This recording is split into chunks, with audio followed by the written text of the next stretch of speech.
الله الرحمن الرحیم. نهالی دوستی بنشان که کامی دل ببار آرد، درختی دشمنی برکن که رنج و بیشمار آرد. تماشاگر و سرتیمler, کاپیتانlar, بازیکنlar و جوانlarda ijozasi bilan bilan.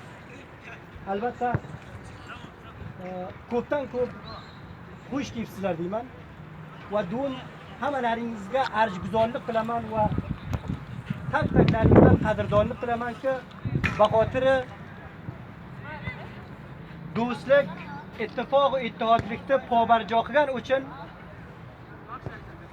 libos varzishim bilan mendan ko'ra kattalar ham bor va mendan ko'ra maydalar ham borki meni gapimga quloq solasizlar. Bir dunyo va bir jahon tashakkur. Va do'm Facebookdan ham taqib etibsizlar va sartimlar, kapitanlarda ham xabarlaridan yo payomlaridan ogohliklaringiz bor. Bir turnament shu Turkiyaga qurilgan, ammo daqiqan ogohliklaringiz yo'q. Bir silsila ogohlik beraman va bir silsila qonunlar bilan. Bozimiz 10 daqiqadan nari shuru bo'ladi ki, 3 timda bozisi hamzamon. Xo'p, bir silsila qonunlar men bu yerga namoyish taqib ketman. Albatta ba hamkori futbol do'stlar va futbol farhanglar, futbol bilayotganlarni nimalari bilan. Shu yuzdan avval hammalaringizdan takroran tashakkurlik qilamanki, meni gapimga quloq solgan uchun va meni ham sifati bir do'st va bir birodar meni muqobilimga to'xtaganlaringiz uchun. Sevimli masala do'stlar, hadaf bu turnament. Hammamiz Turkiyaga musofirmiz va dar ayni zamon ishlaymiz.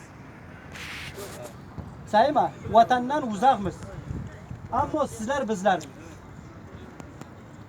bizlar qilinamiz futbolni tavassut bilan, futbolni tariqasi bilan ittihod bo'lsak va ittifoq bo'lsak, hamisha ishlamasak, zindaligimizni ta'min qilsak va vatanga xizmat qilsak.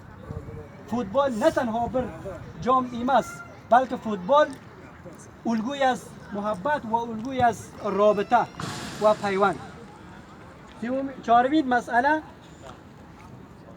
bozkunlardan bir qo'yishim shuki, turnament 10 timni ichiga edi, bir tim hozir bo'lmadi, 9 tim ichiga va sizlar bizlar qilamiz shu turnamentni. Albatta tanho men qilolmayman turnamentni, ammo sizlar bilan bila bo'lsam qilaman. Manna mo degan bir gap bor. دوستان جا دارد فارسی هم صحبت کنم، شاید بعضی دوستان ما ازبکی را هم کم بفهمند. با او خاطر از تک تکتان رجامندم خواهش میکنم که این تورنمنت به همکاری شما و بنده به شکل خوب در مدت 1 ماه سپری ساخته و مرحله بعدی را شروع کنیم. در مرحله بعدی ما میتونیم که بیشتر از 20 تیم در این میدان حاضر کنیم و توسط همین 20 تیم تمام مشکلات خود حل کنیم. ما مشکلات فرهنگی و اقتصادی و اجتماعی همه چیز را توسط همین فوتبال میتونیم حل کنیم.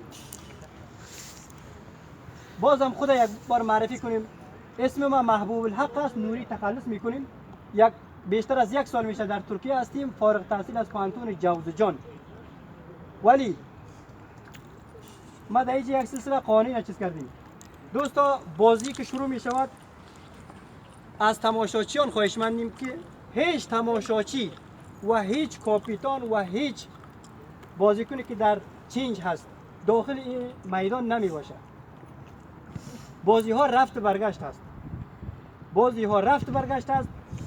در بازی رفت هر تیم 5-0 اگر برنده میدان شود.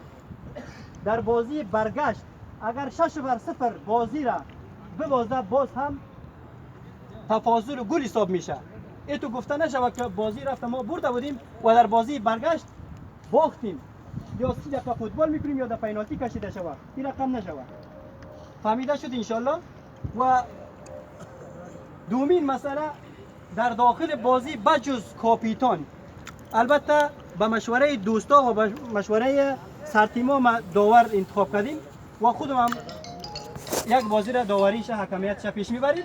بجز 2 کاپیتان دیگه کس حق نداره و در عین زمان همه ما به شکل کامپیوتر کار نمی کنیم که حتی در صفحات تلویزیون اشتباه صورت میگیره که بعضا داورای 3 و 4 دیگه تصمیم میگیره. با او خاطر بازم تکرارا خواهش میکنیم هیچ بازیکن به شکل سرد فوتبال نکنه. امروز اینجا فوتبال میکنیم ولی صبح همه ما کار داریم، در کار میریم، صحیح است؟ خدای نخواسته یکی از بازیکنان ما مصدوم شود، ضررش به نفع تنها خودش نیست بلکه به نفع دیگرها هم هست. به نفع ما نباشه 100% به نفع جامعه ماست. ولی این را بفهمین که چه شکل به نفع جامعه ما هست. یک روز همین بچه از کار میمانه، درست است؟ در اقتصادش صدمه و ضربه وارد میشه.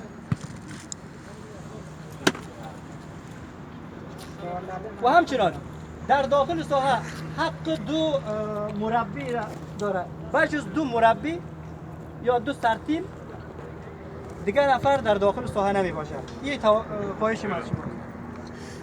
و همچنان کسی که مستحق کارت زرد یا کارت سرخ، هنگامی که کسی مستحق کارت زرد میشه تکرارا هم در همین بازی کارت زرد بگیره به کارت سرخ تبدیل میشه و اگر نگیره در بازی برگشت هم کارت زرد بگیره همین بازی کن تکرارا به کارت سرخ تبدیل میشه. انشاءالله ماها در آخر بازی بهترین بازیکن با اخلاق‌ترین مربی و بهترین داور آقای گل این چیزا حساب میشه و برش امتیاز قائل میشه. یک تحفه را در نظر گرفتیم. انشاءالله همه فهمیده باشه دیگه زیاد مزاحم نمیشیم.